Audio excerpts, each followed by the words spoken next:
Quienes han hecho safaris por el África, yo no tuve esa providencia, pero quienes han compartido desde un jeep, desde una camioneta, ver los animales sueltos, ver un pelícano tras una jaula no es lo mismo que verlo revolotear sobre tu barco, que se alza con su almuerzo sobre el arras del mar y sigue volando. Es una cosa extraordinaria. Lo mismo cuando ves animales salvajes, tomando los recaudos del caso, por cierto. Y quienes han experimentado safaris y han visto animales sueltos, cuando regresan a la ciudad, dicen, todos coinciden que no soportan verlos en un zoo, en un zoológico local. Es un choque que tienen, no soportan llevar a sus niños nunca más a un zoológico local porque dice, he visto ese mismo gorila que pesa 180 kilos, que pesa 400 libras, no sé cuántas libras, ese mismo gorila lo he visto suelto y no tiene ese carácter, no es así, ese no es el verdadero gorila, no es el verdadero espécimen que quieren representar.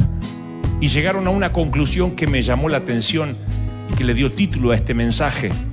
Llegaron a la conclusión que los que están encerrados en zoológicos son animales que no tienen aliento, son animales sin aliento. Respiran, pero no tienen aliento, no tienen deseos de vivir. Son animales enjaulados, domesticados, han perdido la pasión con la que fueron engendrados.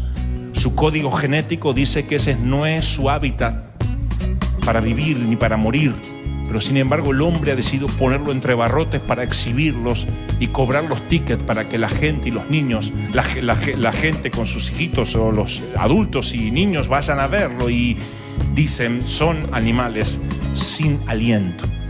Y yo me pregunto si acaso la iglesia no le ha hecho a la gente lo que el zoológico a los animales. Amo la iglesia, está en mi sangre, soy pastor de una iglesia, no quiero que me interpreten mal, pero siempre me he preguntado si la iglesia durante cientos de años lo que ha hecho fue sacar a la gente de su hábitat natural y meterlo en una jaula religiosa. Le eliminamos los riesgos, le quitamos la aventura, le quitamos los peligros, las luchas y los dejamos como cristianos sin aliento. Venimos, adoramos, servimos a Dios y lo sagrado se nos vuelve común.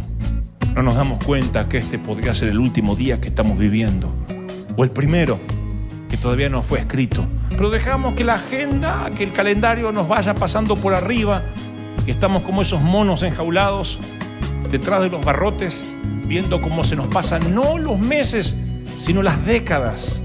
Se nos van pasando frente al espejo entre kilos de más, libras de más, arrugas, varices, estrías y otros géneros demoníacos que nos van atacando. Y la vida se nos va pasando. Yo dije una vez que en ocasiones tengo ganas de agarrar a personas de la solapa y decirle, ¡hey! La vida se te está pasando y la estás tirando por la borda un año a la vez. Y no te das cuenta. Me pregunto, insisto, si la iglesia, no hablo de esta iglesia en particular, sino de la iglesia en general mundial, ¿acaso no domesticó a los cristianos? Y hay una parte nuestra que nos gusta la seguridad de la jaula. Nos gusta ir a una iglesia donde haya actividad para hombres, para mujeres, para niños, y sea una suerte de club que nos proteja de lo que ocurre afuera. Pero afuera es el hábitat natural. Jesús no murió para que en la cruz y resucitó al tercer día para que estemos más seguros. Él murió y resucitó para que seamos individuos peligrosos, para que vayamos a cambiar el clima, para que seamos como el río de Ezequiel, que sale del altar y a medida que se aleja del altar se hace más profundo y cambia la sociedad, cambia el clima, cambia la atmósfera, cambia la cultura. Para eso Jesús murió, para hacernos individuos más peligrosos. Y me pregunto si esa parte peligrosa, esa noción de aventura que nació con nosotros, no se ha ido muriendo y por eso lo sagrado se nos ha vuelto común. Cuando la vida se hace común, nuestros ángeles están aburridos, no actúan. Y yo creo que no hay nada que sea más la antítesis de la fe que el aburrimiento. Aburrimiento es lo contrario de la fe. Un famoso teólogo dijo que el aburrimiento era la raíz de toda maldad. La mente vacía. Mi mamá decía, la mente ociosa es taller de Satanás. Y yo creo que el aburrimiento indudablemente es la matriz de toda maldad. No se puede tener fe y al mismo tiempo estar aburrido. Ustedes recuerdan al joven que llegó a Jesús, el joven rico, y dijo: he guardado todos los mandamientos, ¿qué me falta? Se nos escapa esa pregunta, ¿qué me falta? Y es obvio que el muchacho sentía, siendo santo, habiendo guardado todos los mandamientos, teniendo riquezas, poder, todo lo que trae el dinero, sentía que le faltaba algo. No es este un inconverso al que le falta la salvación, es un hombre salvo aparentemente. Un hombre que guardó todos los mandamientos y dice: ¿qué me falta? Él sentía esa insatisfacción que sentimos cuando vamos transitando días comunes y no días especiales. Cuando la santidad solo es menos y no más. Un día se los expliqué. Yo nací en una iglesia donde la santidad era robar, quitar cosas. Quite el alcohol, hermano, quite el cigarrillo, quite los vicios, quite el adulterio, quite la fornicación. Y uno quitaba. Y a raíz de restar, uno era más santo. Pero nunca nos dijeron: sume riesgo, sume valor, sume hombría, en el caso de los varones, suma desafíos, suma visiones. Nunca nos enseñaron a sumar, era solo restar. A ver qué hermana se cortó el cabello. Y había unas hermanas con unas colas de caballo por acá. Y yo nunca me lo corté, le dolía la cabeza del peso que tenía. Era la novia de Mr. Ed, porque así era. Nunca se había cortado el cabello. Bien, hermana. Ahora esa hermana no hacía nada en favor del reino. Restaba, porque quería mantener la santidad. Este joven me imagino que también tenía un evangelio de resta. Un evangelio donde él mismo describe: yo guardé todo, pero ¿qué me falta? Y el Señor dice: mira, para ser perfecto, anda, vende todo lo que tienes y dáselo a los pobres y tendrás tesoros en el cielo. Y se nos escapa lo que luego el Señor dice: y luego ven y sígueme. Yo sé que en algún momento cuando leímos esto nos hemos sentido mal por el joven, porque decimos: pobre, le pidió que deje todo lo que tenía. Pero se nos escapa lo que el Señor pone en la mesa. Le dice: y después ven y sígueme. No es que le dice: ven, regala todo lo que tienes o véndelo, dáselo a los pobres y después quédate ahí. Le dice: después sígueme. Le está dando una contrapropuesta, está haciendo una oferta, una negociación. Y el muchacho prefiere quedarse encerrado en su jaula, la seguridad de una religión donde guarda todos los mandamientos, no falta ningún domingo, pone el diezmo, pone la ofrenda, canta: oh, qué alegría llegó a Israel o a Jerusalén, y se vuelve a casa. No hay riesgos. ¿Es menos cristiano? No, no es menos cristiano, pero qué oportunidad se perdió. Seguir a Jesús. Compárenlo con los 12 discípulos, compárenlo con estos discípulos que siguieron la propuesta de tener un aprendizaje sin paga. Filetearon los peces, los pescados que Jesús trajo de la pesca milagrosa. Bebieron del agua que luego el Señor convirtió en vino. Lo vieron resucitar muertos, lo vieron ascender a los cielos. ¿Con qué se paga caminar con el Hijo de Dios? Si alguno de ustedes tuviera una máquina del tiempo y algún científico te dijera: puedes regresar a cualquier momento del pasado, estoy seguro que todos coincidimos en qué época queremos regresar y a quién quisiéramos conocer. Si hay alguien aquí que diría: ay, lo quedaría por conocer a Simón Bolívar, no entendió nada. Yo sé a quién quisieras conocer.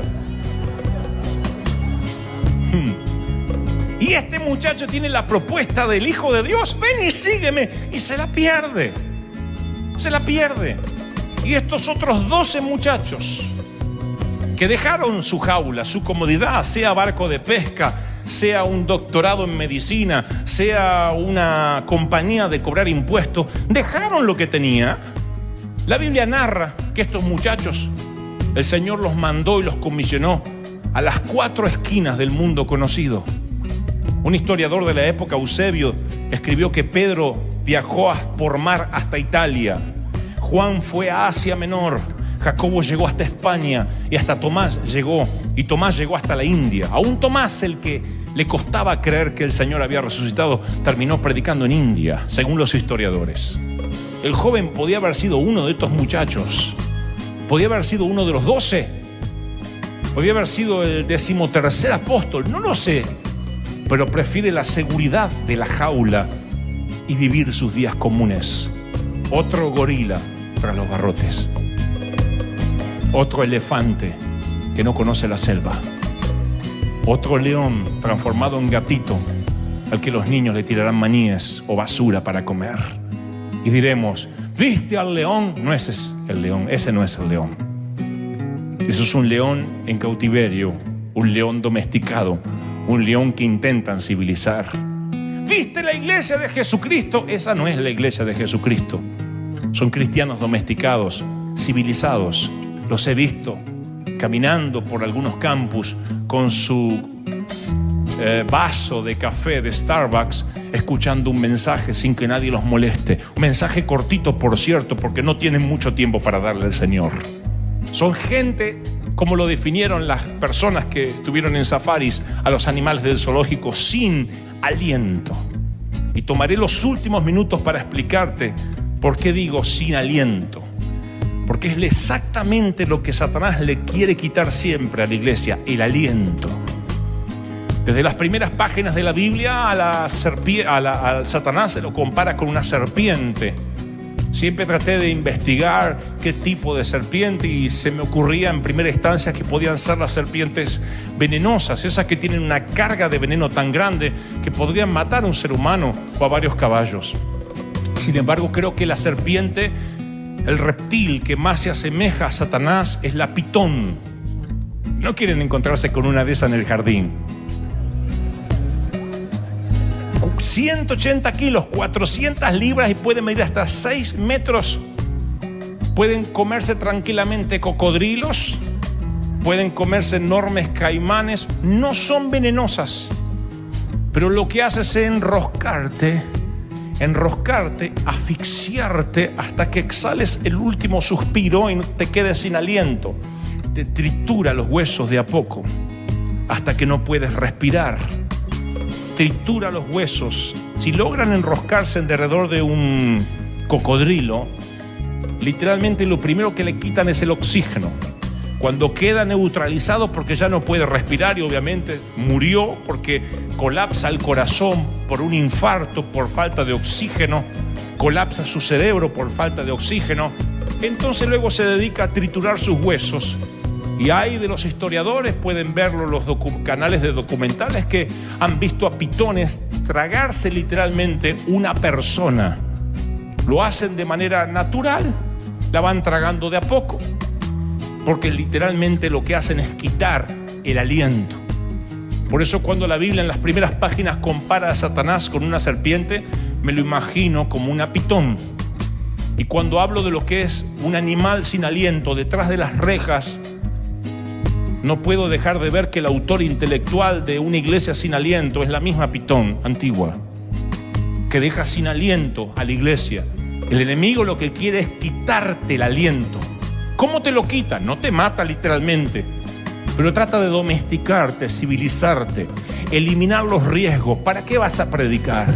¿Para qué vas a orar más si con la oración del domingo te basta? ¿Para qué vas a leer más la Biblia si después el pastor va a traer un buen mensaje que te va a alentar? Y trata de dosificarte el aire hasta que ya no puedas respirar. Por eso decía hace unas semanas atrás que uno debe inhalar y exhalar. Inhalar la palabra de Dios. El Espíritu Santo nos sopla desde la Biblia. ¿Y cómo exhalamos? Orando. Gracias, Señor. Gracias, Padre. Esa es la manera natural de respirar. Si solo inhalas, esto que es vida se transforma simplemente en un elemento intelectual. Esa gente cabezona que sabe todo de la Biblia, sabe hasta el color de sandalia que usaba el apóstol Pablo, pero no conoce la presencia de Dios. Y después está el otro, el que nunca sabe cómo inhalar y solo exhala. Y las oraciones son huecas porque no hay depósito. Señor Jesús, te pedimos, Padre, que nos bendiga, Señor. El diablo quiere asfixiarte para quitarte el aliento. La segunda cosa que quiere hacer es silenciar tu voz. Eso hace la pitón, tritura y pierdes la capacidad de pedir ayuda. la capacidad de gritar. Sé que ustedes están pensando, diciendo, si me encontrara con una pitón en la selva, yo gritaría tanto que asustaría a la serpiente. Lo primero que hace es perder la capacidad de pedir ayuda, porque al irse el aliento de tu ser, de tu físico, tus cuerdas vocales ya no pueden funcionar correctamente y silencia tu voz. La pitón lo que hace es quitarte el aliento, y cuando te quita el aliento, lo primero que pierdes es el idioma espiritual. Si en tu casa no se habla el lenguaje espiritual que se habla aquí los domingos, tus hijos perderán el idioma y perderán la cultura espiritual. Nuestros hijos no hablarán lo que hoy nosotros hablamos, no conocerán la presencia de Dios. No bastará 3 horas a la semana, 2 horas en un servicio dominical para que tus hijos no se pierdan. Necesitas hablar el idioma espiritual en tu hogar. Atarás esto a las tablas de tu corazón, lo atarás a tu cuello, lo escribirás en las tablas de tu corazón, los pondrás en los murales, en las frentes. Repetirás esto a tus hijos y a tus nietos. Es un mandamiento de Dios para que no se pierda la cultura. Y si tus hijos nos ven como esquizofrénicos, que aquí alabamos a Dios, pero que en la semana maldecimos, que aquí levantamos las manos, pero que en la semana ni siquiera nos acordamos de orar o tener devocionales o leer la Biblia, entonces ellos ni siquiera tendrán el evangelio como un segundo idioma. Y la pitón, señores, le habrán quitado el aliento a tus hijos. Monos enjaulados, gorilas detrás de los barrotes, nombre de cristianos, pero que no lo son, creyentes nominales. Le habrá quitado la respiración a tus hijos. Y tú dirás, pero si yo iba a Féborda, ¿y cómo que mis hijos no están sirviendo al Señor? Es que no pueden aprender un idioma hablándolo una vez a la semana. Hay una generación que no entiende el idioma porque sus padres han dejado de hablar el idioma espiritual en sus hogares. Y cuando se corta el oxígeno espiritual en un hogar, cuando no se... En un hogar se corta el aliento, y lo que tenemos en casa son hijos de gorilas en cautiverio, o de elefantes en cautiverio, o de leones en cautiverio.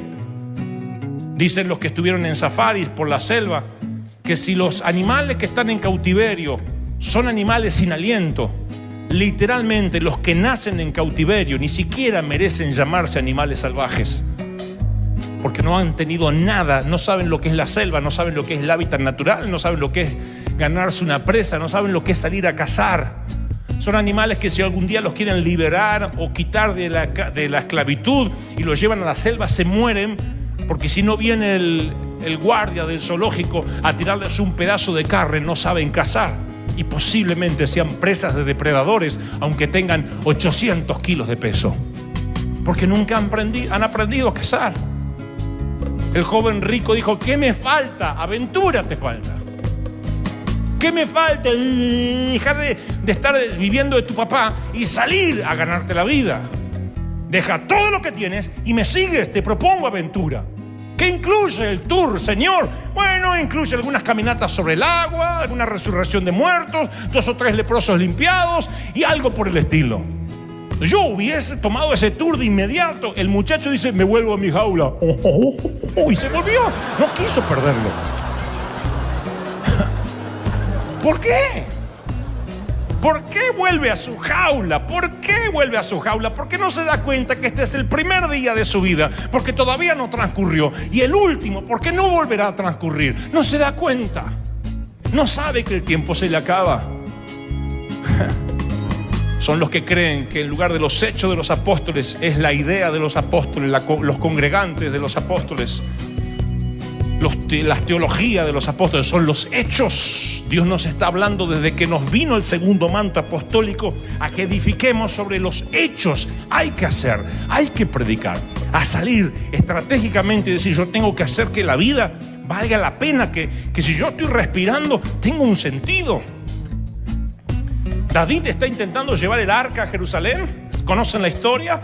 Algo sale mal, una persona muere en el intento y él decide no tocarla y la pone en la primer casa que da a la calle. Golpea la puerta y le dice, perdón, ¿podríamos dejarle el arca a usted? Obed-Edom, el campesino, dice, por supuesto, déjemela. Su majestad, no hay nada que yo no pueda hacer por usted. Y el arca estuvo 3 meses en la casa de Obed-Edom. Y literalmente dice la Biblia, el arca estuvo en la casa de Obed-Edom 3 meses. Y bendijo Jehová la casa y todo lo que tenía. Algo anda mal si todo lo que sucede en Favor Day no sucede en tu casa. Una dosis de domingo no te va a llevar adelante. Si en tu casa no está la presencia de Dios, tu hogar está sin aliento y tu hogar, lo diré así de una vez, tu hogar está abierto a un ataque. Estás expuesto a un ataque de cualquier índole. El vallado está abierto porque no está la presencia de Dios. La presencia de Dios no la puedo llevar. No puedes decir que me venga a visitar un pastor a ungirme en la casa. Tú la llevas como sacerdote, como sacerdotisa. Si eres viuda, madre soltera, tú llevas la presencia. Tú le abres, tú eres el anfitrión que pones la presencia de Dios en tu casa. Dios dice, es tiempo que me lleves a tu casa. Quiero bendecirte como Obed-Edom. No solo a ti, sino a todo lo que tienes. Desde el lunes, martes, miércoles, quiero bendecirte. Quiero bendecir a tus hijos para que no tengan relaciones prematrimoniales, para que no se droguen. Quiero bendecirte. Quiero estar en tu casa, quiero hacer hábitat allí. Obed-Edom tuvo 8 hijos. 8 hijos, ninguno se perdió. Y la Biblia dice que eran poderosos hombres de valor. Si llevamos la presencia de Dios a casa, la atmósfera empieza a cambiar. Una atmósfera que se repite, les dije, genera un clima. Y un clima que se repite genera una cultura. Una atmósfera de calor genera un clima tropical. Y un clima tropical genera una cultura tropical hasta para vestirse. Más clarito, hay que echarle agua. Un clima espiritual en tu hogar genera un clima espiritual. Y quien llegue a tu hogar no le dan ganas ni de insultar, ni de mirar pornografía.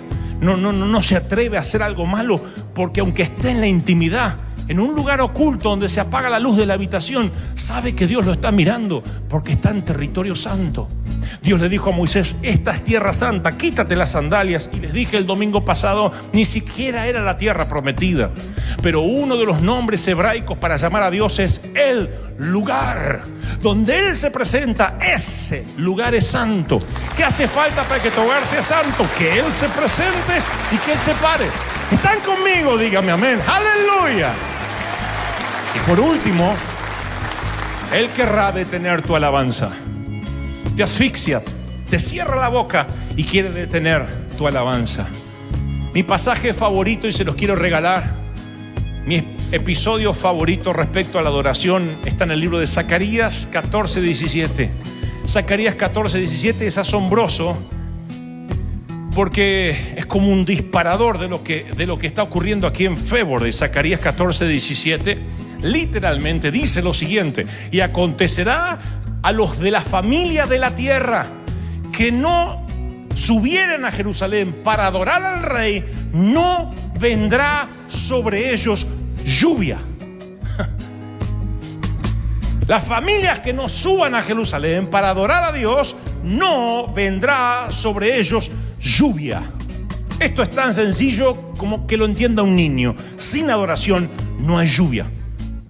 La adoración es una nube que genera una atmósfera, y cuando se acumula lo suficiente empieza a llover y necesitamos generar lluvia. Favor Day tiene que ser gente hacedores de lluvia.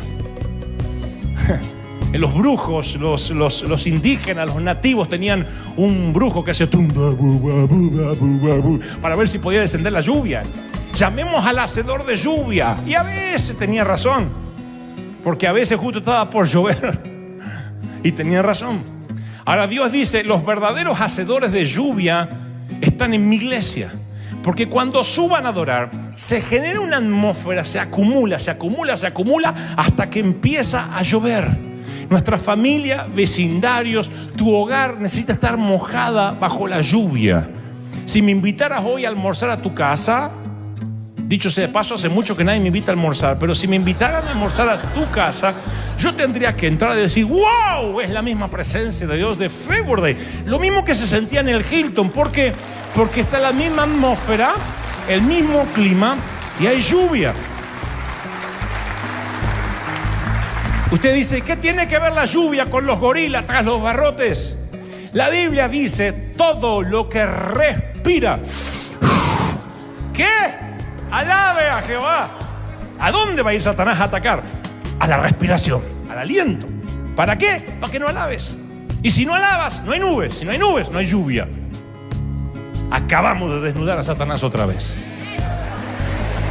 Todo lo que respira, alabe a Jehová. No respirarás, dice, no respirarás. Te encerraré tras los barrotes, pero tú dices, yo soy libre, libre, libre, libre, libre. Free, free, free, free, free, free. Yes. ¡Vamos, leones de Judá! ¡Vamos! ¡Vamos! Esta es la selva de Febode. Nadie nos va a domesticar. La gloria de Dios está con nosotros y todo lo que respire, alabe a Jehová.